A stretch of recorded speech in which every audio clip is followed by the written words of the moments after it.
Jadi ada 3 periode.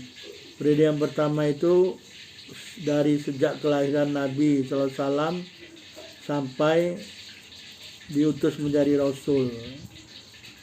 Periode yang kedua dari kerasulan sampai hijrah ke Madinah. Periode ketiga ya, sejak hijrah ya sampai di Madinah sampai baginda wafat, sampai Nabi SAW wafat menghadap Allah. Kita yang bagian kedua ini sejarah hidup Nabi SAW dari kerasulan sampai hijrah. Ya.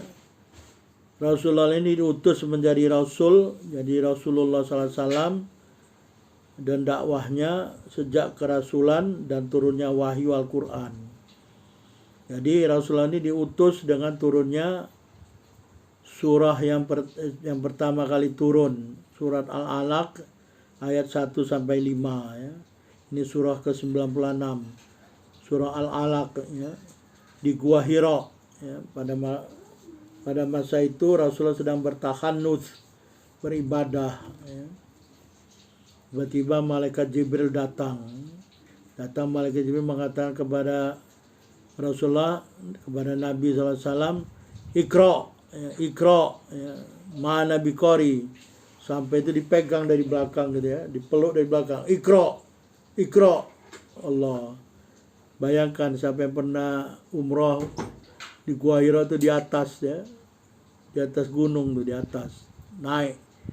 Saya nggak kuat naik, diminta waktu itu supaya naik, saya nggak mau karena kaki saya nggak kuat ya. Sudah naik ke atas, tinggi sekali ya. Ini bayangkan sendiri, seorang diri, tiba-tiba ada yang meluk dari belakang mengatakan Iqra sampai 3 kali ya. Iqra mana biqari, kata Rasulullah. Aku nggak bisa baca karena memang Rasulullah ini ummi ya, tidak bisa baca, tidak bisa tulis. Ya. Iqra sampai 3 kali. Terus Iqra bismi rabbikal ladzi khalaqal insana min 'alaq ya, sampai malam ya'lam ya. Jadi periode kedua ini mulai dari diutus hingga hijrahnya Nabi SAW ke Madinah ya, bersama Abu Bakar radhiyallahu anhu ya. Dikejar-kejar sama kafir Makkah, kafir Quraisy ya. Kejar-kejar ya, sampai berhenti dulu di suatu gua ya. Ini periode ini berlangsung selama 13 tahun ya. Jadi periode Makkah juga disebutkan ya. Jadi sejak Rasulullah diutus menjadi Rasul sampai Rasulullah hijrah. Jadi periode ini disebutkan periode Makkah. Yaitu periode pembinaan dan dakwah ya. Jadi mulai membina jamaah ya. Rasulullah berdakwah. Dalam periode ini Al-Quran turun ya.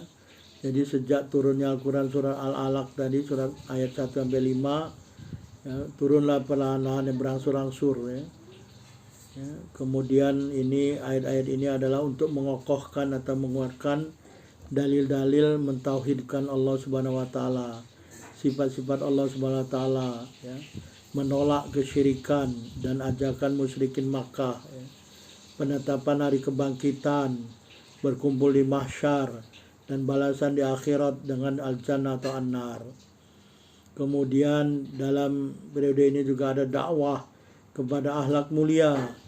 Jadi Rasulullah ini dakwah bilhal, menunjukkan akhlakul karimah. Ya, bayangkan ada seorang Yahudi yang setiap hari melempar Rasulullah dengan kotoran unta ya. Bukan dibalas oleh Rasulullah. Ya, kalau orang lain mungkin membalas ya. Jadi contohlah akhlak Rasulullah ya. Berapa kali Rasulullah disakiti tidak pernah membalas ya. Tadi balas dengan kebaikan. Akhirnya Yahudi tersebut masuk Islam ya. Dan mencegah perbuatan buruk ya. Jadi mencegah perbuatan buruk, tunjukkan akhlak-akhlak mulia dan mencegah perbuatan buruk. Pada periode Makkah ini mula-mula terjadi dakwah secara sembunyi-sembunyi, secara perorangan ya, satu demi satu kaum du'afa wal masakin masuk Islam. Jadi dari awal-awal Islam itu pemeluk Islam itu adalah du'afa wal masakin, orang-orang lemah dan miskin ya. Kemudian terjadi juga dakwah secara terang-terangan di periode Makkah ini. Kemudian bagaimana posisi kaum musyrikin ya, musyrik Makkah atau kafir Makkah ini ya. Mereka ini merasa hebat, punya harta benda yang banyak. Sementara pengikut Rasulullah ini orang-orang du'afa wal masakin.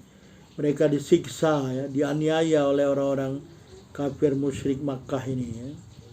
Bagaimana kita lihat kesabaran para mukmin ya, para mukminin, sahabat-sahabat Rasulullah seperti Bilal bin Rabah ya. Bayangkan Bilal bin Rabah ya, muadzinnya Rasulullah, disiksa oleh mereka, ditimpa batu dadanya ya, di padang pasir, dibuka bajunya. Bayangkan kita aja nggak usah baju, kaki kita aja jungkat jangkit kalau tidak pakai sendal di padang pasir ya. Ini badan Bilal bin Rabah yang dibaringkan, ditimpa batu ya, batu besar di dadanya. Bukan malah menjadi kafir, kata Bilal, ahad, maksudnya Allahu ahad, Allahu ahad. Bukan jera, malah beriman ya. Penganiayaan dan siksaan yang mereka terima dari kafir Makkah ya, kemudian mereka hijrah ke Habasyah ya, para mukmin. Kemudian ketika Rasulullah ketahuan mau hijrah ke Madinah, para kafir Makkah ini akhirnya mengepung rumah Rasulullah SAW untuk membunuh Rasulullah SAW ya.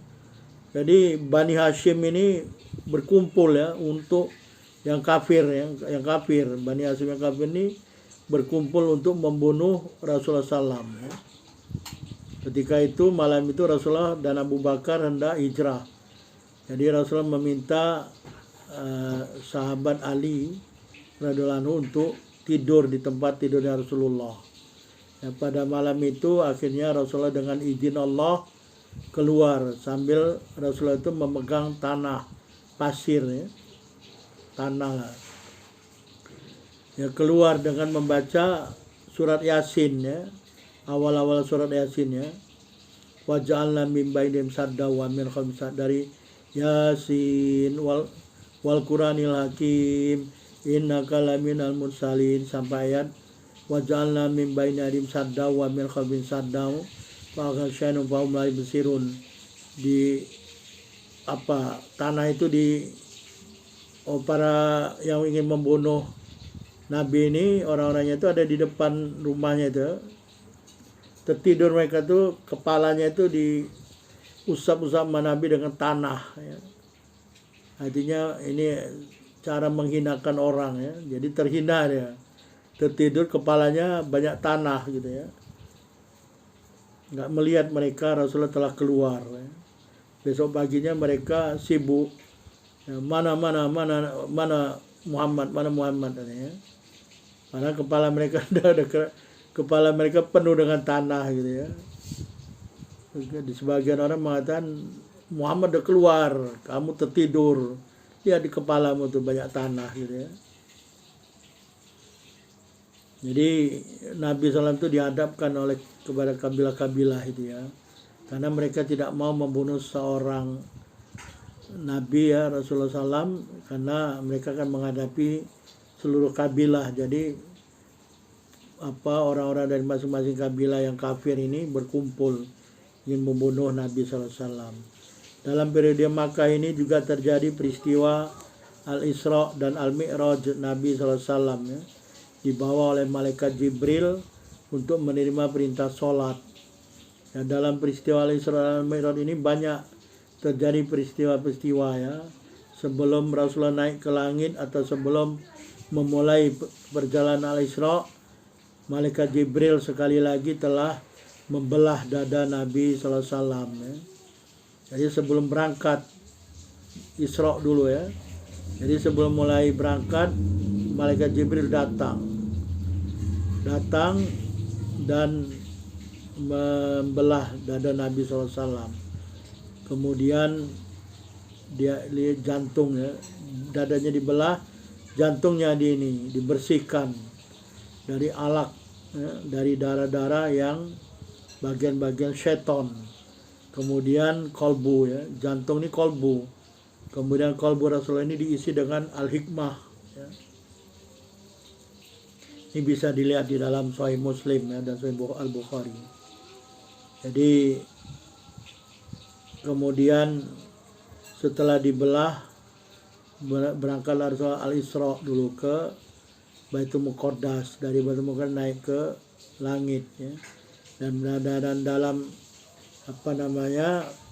peristiwa naiknya Rasulullah ke langit ini ya, sebelum masuk ke langit juga ada peristiwa yang berlaku ya. Setelah masuk ke langit 1 sampai ke langit 7 juga ada peristiwa-peristiwa yang berlaku ya. Dan siapa-siapa yang dijumpai oleh Nabi SAW pada masing-masing langit ya. Kemudian juga bagaimana peristiwa yang terjadi ketika Nabi SAW telah menerima perintah sholat wajib yang pada awalnya 50 waktu menjadi 5 waktu sholat. Ini atas saran Nabi Musa alaihissalam ya.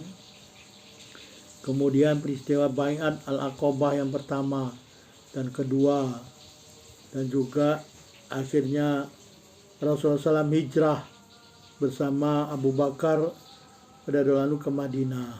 Ini periode Makkah bagian kedua ya.